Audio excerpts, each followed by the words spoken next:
How do you go Yeah. about adjusting what you're pursuing in light of what you want? So Yeah. I think the question, I mean, I would pose towards you, Josh, too, is like in this current moment in your life, like I see you pursuing That's a good career. one. But for myself, like it's different. Like so it's like but then I also can see so clearly that depending on what it is, like school's your priority, like I see you hammering that in your schedule. Like the things you're doing in that time period is very much aligned with the thing that you're after of what you want.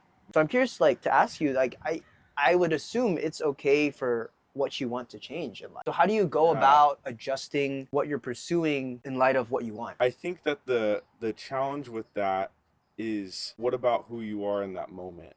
And like that's kind of like the thing that I've wrestled with throughout nursing school, right? Is like I wanted to be a nurse since I was in fourth grade. But I think that my pathway, I've come into so many barriers in my life that has basically said you can't be a nurse yet. So would it make sense for me to be like, well, nursing is no longer something I can pursue as an identity. But I think the great thing about life is that like doors are not continuously closed. But all that to Right. say, to answer your questions, like I think Mm. barriers in life are expected, right? But I think like in my experiences of pursuing becoming a nurse and encountering different barriers, I've learned how to develop who I am along the way, Yeah. less so than expecting myself to be complete like the moment I land. You know what I mean? Like Yeah. my identity is forming in process. Yeah.